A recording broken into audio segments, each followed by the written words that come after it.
Bonjour et bienvenue sur la chaîne Citoyen Lucide. Et oui, ça faisait un petit bout de temps que j'avais pas sorti de vidéo, donc je vous ai expliqué là dans un petit post la raison pour laquelle je pense que c'est important de profiter un petit peu du déconfinement pour se changer les idées et essayer de faire le plein de nos batteries avec la dernière année que nous avons passée. Alors, c'est bien certain qu'aujourd'hui, j'aurais pu jaser de toutes sortes d'affaires là, en rapport avec bon, l'histoire du laboratoire de Wuhan, ce qui est en train de se passer aux États-Unis, le G7, le fascisme sanitaire, où c'est qu'on s'enligne, la thérapie génisation des jeunes, blablabla. Bla, bla, bla, bla. Mais là, une autre affaire que je pense qui est très important d'aborder aujourd'hui, écoutez, là, nous sommes le 16 juin, OK? Et dans les nouvelles, présentement, on est en train d'entendre parler de cette histoire ici, très triste d'ailleurs, et toutes mes sympathies à la famille de cette pauvre victime-là, OK? Donc, qui s'appelle... donc, de Madame Nathalie Piché. Alors, comme je vous dis, toutes mes sympathies à la famille, mais écoutez, là, dans le contexte où ce que présentement on est rendu où ce que, bon, tout est toujours la faute des hommes, les hommes blancs, tu sais, voyez-vous, là, on est complètement ostracisé, là. Donc, regardez-moi ici, là, moi, on me considère comme un suprémaciste blanc, imaginez-vous, là, c'est vraiment pas drôle. Alors, je vais vous lire ici l'article du Journal de Québec qui est paru, c'était donc hier le 15 juin. OK, alors je vous lis l'article. Donc, 13e féminicide. Arrêté en décembre, il s'était engagé à ne pas harceler la victime. L'accusé avait été acquitté de voies de fait. Donc, acquitté, OK, après s'être engagé à ne plus s'en prendre à la victime. Menotte au point, Noureddine Mimouni est escorté par des agents à sa sortie de la centrale de police du parc Victoria mardi après-midi. L'homme accusé du meurtre non prémédité de sa conjointe a été arrêté en décembre et il s'était engagé devant un juge il y a à peine 4 mois à ne pas troubler l'ordre public ou s'en prendre à la victime. Le 30 décembre 2020, donc beau temps des fêtes, Madame Piché, vraiment, hein? Les policiers du service de police de la ville de Québec ont procédé à l'arrestation de Noureddine Mimouni. Alors, nous allons voir qui est Noureddine Mimouni. Donc, il s'agit du jeune homme qui est ici. Amené devant la juge Sandra Rioux, où il avait été accusé de voies de fait, séquestration et menace de brûler, détruire ou endommager un bien, soit l'appartement de Limoilou où s'est produit le drame, le trentenaire qui ne possédait aucun antécédent judiciaire au Canada. Puis attendez, là, cet article-là, là, c'est incroyable. Avait pu reprendre sa liberté sous plusieurs conditions. Interdit de contact. Il devait notamment résider à l'Aubrivière. Donc, l'Aubrivière, je pense que c'est un espèce de centre jeunesse ou, en tout cas, c'est une maison. Tu sais, c'est pas un hôtel. Là. On s'entend que c'est comme une espèce de patente de surveillance. Là. Puisqu'il était arrivé au pays en septembre 2020. Donc, les accusations qu'on vient d'entendre parler, c'est arrivé en décembre 2020. Il est arrivé, lui, en septembre 2020. Donc, ça n'est pas un Canadien d'origine, ce gars-là. Là. Et qu'il ne savait pas où aller. Et il lui avait été interdit de se rendre à l'appartement de la victime Nathalie Piché ou encore d'entrer en contact avec elle. Alors, qui est Nathalie Piché? Alors, nous avons ici une photo de feu Nathalie Piché, 55 ans. Donc, nous avons appris dans l'article tantôt que Noureddine Chose, il a 30, en tout cas, il est dans la trentaine. Donc, Madame Piché, 55 ans. Là, vous commencez à computer un petit peu, là. Alors, c'est un gars qui, je ne sais pas d'où est-ce qu'il venait, probablement de l'Algérie, peut-être du Liban, peut-être de la Tunisie. Voyez-vous, là, je pense que vous commencez à comprendre ce que je m'enligne avec ça, là. Un mois plus tard, ces conditions ont été modifiées et l'interdiction de ne pas être en présence de la plaignante avait été retirée. Le DPCP place au cœur de ses actions la sécurité des victimes, particulièrement lorsqu'il est question de violence conjugale, a fait savoir mardi maître Audrey Roy-Cloutier, porte-parole. Alors, le gars est arrivé ici au mois de septembre 2020. Ça n'a pas dû être très très long qu'il a commencé à être violent avec Madame Piché, 55 ans. Donc là, on arrive au mois de décembre et là, la police a été obligée de le ramasser.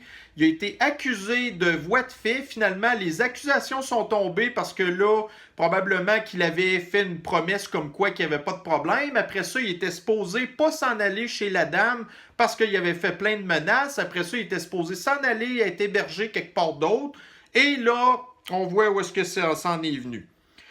Pour cette raison, avant de prendre position quant à une demande présentée par un accusé qui veut modifier une condition, le procureur s'assure d'obtenir le point de vue de la victime. C'est ainsi que le 18 février 2021, Mimouni était de retour en cour, cette fois devant le juge René de la Sablonnière pour contracter un 810. Le procureur ne peut et ne devrait jamais forcer une victime de violence conjugale à témoigner. Donc, madame ne voulait pas témoigner. Il est essentiel que la victime ne ressente pas de pression additionnelle, a ajouté Maître Roy-Cloutier. L'objectif derrière tout ça, que la victime n'hésite pas à contacter les policiers à nouveau si elle croit que sa sécurité est compromise. Des craintes. Reconnaissant que la plaignante avait des craintes raisonnables qu'il puisse lui causer des lésions corporelles ou s'en prendre à sa propriété, l'homme avait accepté de signer un 810. Comme seule condition particulière, il s'était engagé à ne pas importuner la dame. Une fois l'engagement contracté, l'homme avait été acquitté des accusations initiales portées contre lui.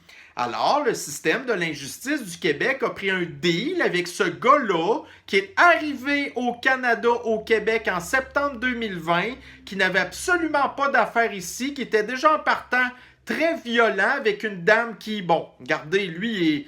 Là, je vais vous le lire plus tard, là, mais c'est un gars de 33 ans. La madame a 55 ans. Donc, c'était une dame qui était extrêmement vulnérable, qui devait être en la quête de l'amour. Puis là, ben, elle a dû rencontrer ce gars-là sur Internet, blablabla. Au début, il était très, très charmant. Une fois rendu ici, il a commencé à être violent avec elle. Combien de fois est-ce que ce pattern-là s'est répété? Donc, cette ordonnance peut être demandée lorsque la victime ne souhaite plus participer ou change sa version des faits. C'est en dernier recours que le procureur choisira cette avenue, laquelle permet de mettre en place des conditions minimales visant la protection de la victime. Ouais, mais le gars, il est encore en liberté. Comment ça qu'il est encore au Québec, ce gars-là? Tu sais, regardez, vous l'accusez des affaires, puis vous ne le retournez pas chez eux direct. A dit Maître Roy-Cloutier en terminant. Passage éclair. Mardi, après un bref passage du présumé meurtrier devant le... Tu sais, présumé meurtrier. Là, regardez, on le sait que c'est lui. Les preuves sont accablantes, là. Devant le juge Steve Magnan, tu sais, à un moment donné, c'est bien beau de dire, ouais, tu sais, il y a la présomption d'innocence. Non. Là, je suis désolé, mais quand les preuves sont tellement trop évidentes, là, le dossier a été reporté au 29 juin. D'ici là, la poursuivante, maître Mélanie Ducharme, a demandé au magistrat d'interdire à l'accusé d'entrer en contact avec 11 personnes. Puis là, il est trop tard, là. Là, Fait que là, on peut plus le retourner chez lui, ce gars-là. Là, il est accusé de meurtre au second degré. Premièrement, ça veut dire meurtre sans préméditation.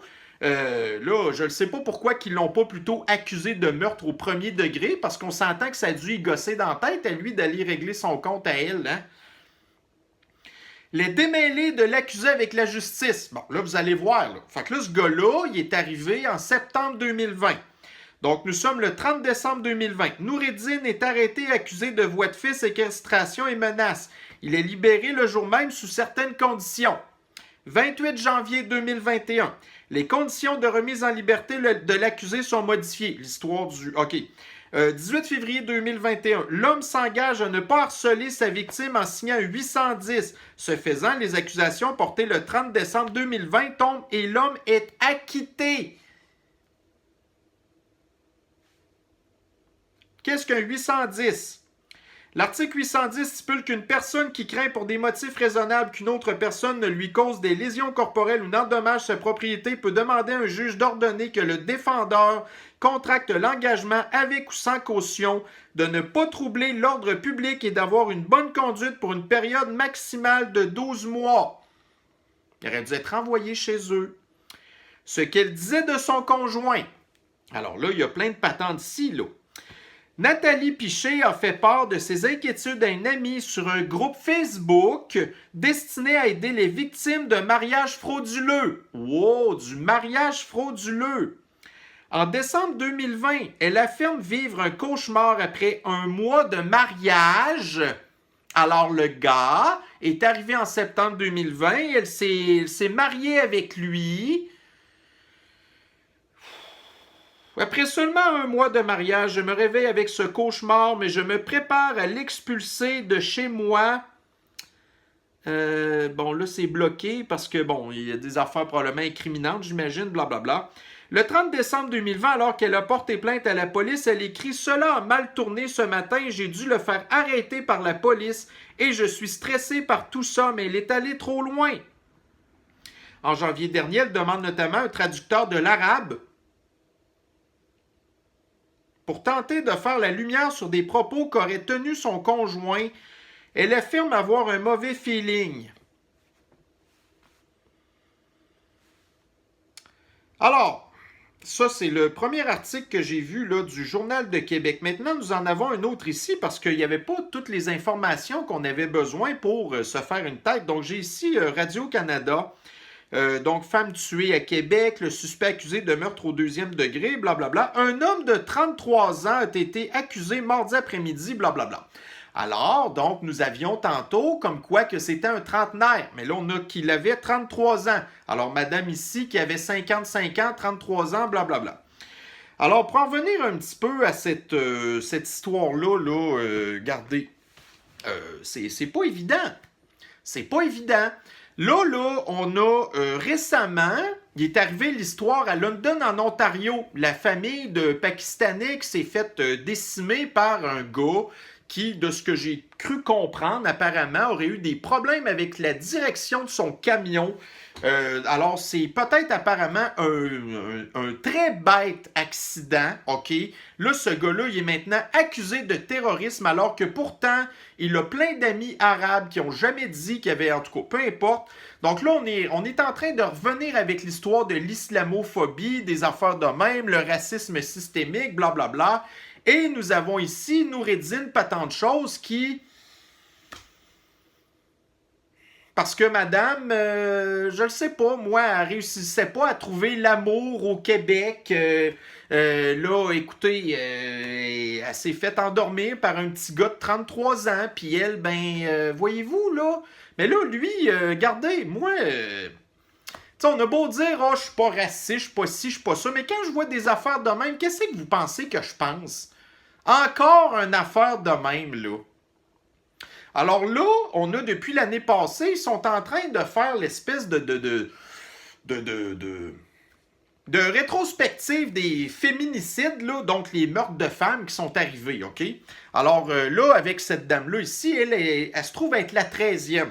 Bon, alors là, c'est sûr que moi, je vous en ai déjà parlé dans d'autres vidéos, mais on s'entend que les féminicides, depuis l'année passée, j'ai l'impression qu'il y en a plusieurs que la cause principale, ça a été probablement l'histoire du fascisme sanitaire, de confiner les gens, de faire perdre la job au monde. Tout le monde a pété les plombs, sont rendus capotés, violence conjugale, blablabla. Ça l'a vraiment viré mal dans plusieurs circonstances. Mais évidemment, c'est sûr qu'il faut blâmer l'homme blanc, tout le temps, tout le temps. Alors, nous allons regarder exactement qui sont ces pauvres femmes qui ont été victimes de leur ex-conjoint, bref, en tout cas, abuseurs, et qui ont fait des affaires vraiment pas plaisantes. Alors, donc, nous savons qu'au Québec, majoritairement, la population est de race blanche, OK? Alors, nous avons ici les dames qui sont malheureusement décédées de féminicide. Alors, nous avons ici Elisapé Angma.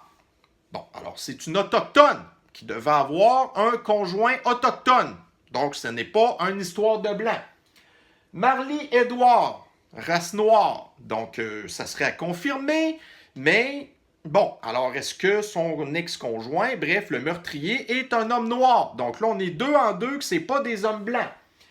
Nancy Roy. Bon, là, ça, j'ai pas de détails malheureusement, malgré que je pourrais fouiller. Sylvie Bisson. OK. Myriam Dallaire, OK. Caroline La Bonté, bon. Nadège Jolicoeur. Alors, on a encore ici une femme de race noire. Alors, jusqu'à date, là, on est 4... Donc, on a trois femmes de couleur, si on peut dire, pour 4 femmes blanches. Donc, on a une surreprésentation des femmes racisées, si on peut dire. Ensuite, donc c'est une autre autochtone. Alors là, on arrive à 50-50. Et nous avons Rebecca Harry, qui, bon, elle est aussi racisée. Alors, il faudrait vérifier c'est quoi son conjoint. Et Diane Sarafikata de Donner.